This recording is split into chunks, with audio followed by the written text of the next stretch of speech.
নিয়ে শোক র্যালি হয়ে আপনাদের সঙ্গে জাতীয় থাকলে এই শোক সভায় এসে উপস্থিত হয়েছি। আজকে থেকে 2 দিন আগে মাইলস্টোন কলেজে যে হৃদয় বিদারক ঘটনা ঘটেছে, আমরা নিষ্পাপ ছোট ছোট সন্তানদেরকে হারিয়েছি, ভাই বোনদেরকে হারিয়েছি।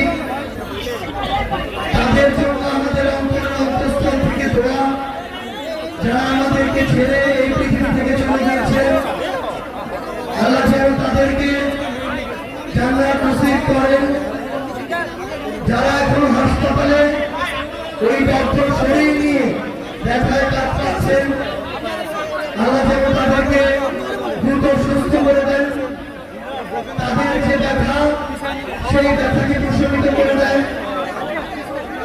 যখন আমাদের নবী সাল্লাল্লাহু আলাইহি সাল্লামকে আগুনে নিক্ষেপ করা হয়েছিল, আল্লাহ সেই আগুনকে শীতল করে দিয়েছিলেন আমাদের নবী সাল্লাল্লাহু আলাইহি সাল্লামের জন্য। একইভাবে নিষ্পাপ শিশুদেরকে যেন আল্লাহ তাদের ব্যথা প্রশমিত করে দেন। সংগ্রামী সহযোদ্ধারা, আমরা বাংলাদেশে তদন্ত কমিটির খেলা দেখতে চাই না। আমরা দেখতে চাই এই অভ্যুত্থান পরবর্তী বাংলাদেশে এই তদন্ত কমিটিগুলো প্রত্যেকটা ঘটনার পিছনে কোন ব্যক্তিগুলো দায়ী, কোন সিস্টেম দায়ী, কোন প্রতিষ্ঠানগুলো দায়ী, সেগুলো খুঁজে বের করে তদন্ত সাপেক্ষে তাদেরকে যেন শাস্তির আওতায় নিয়ে আসে। আমরা এই বাংলাদেশে এমন ধ্বংসের পরে আর কোন চুরির খেলা দেখতে চাই না। প্রত্যেক আমাদের আহত ভাই বোন, যারা আমরা যাদেরকে হারিয়েছি, তাদের পরিবারের পাশে এই সরকারকে নিজের সর্বোচ্চটুকু দিয়ে দাঁড়াতে হবে।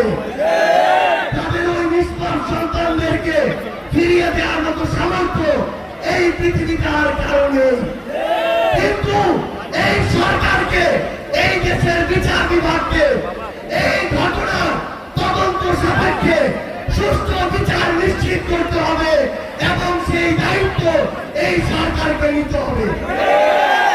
আমরা স্পষ্ট করে ঘোষণা দেই, আমাদের অনেক লোক থাকতে পারে, ফ্যাসিস্ট বিরোধী যারা লড়াই করেছি, মত পার্থক্য থাকতে পারে, কিন্তু সেই সুযোগ নিয়ে আওয়ামী লীগ এবং তাদের দোষর আমাদের মধ্যে ঢুকে অরাজকতা তৈরি করবে, সেই সুযোগ আমরা এই বাংলাদেশে আর দিব না।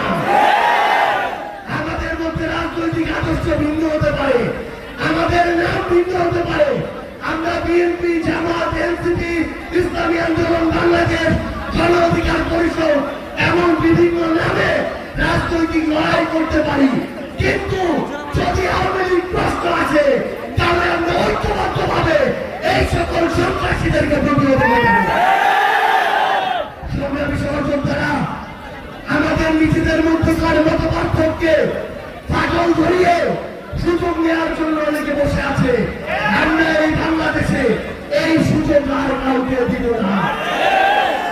আমাদের অভ্যুত্থানে যারা শহীদ হয়েছে, আহত হয়েছে, তাদের উপরে এই যে হত্যাযজ্ঞ, এই অন্তর্বর্তীকালীন সরকারকে এই গণহত্যার বিচার নিশ্চিত করতে হবে, রায়গুলোকে কার্যকর করতে হবে।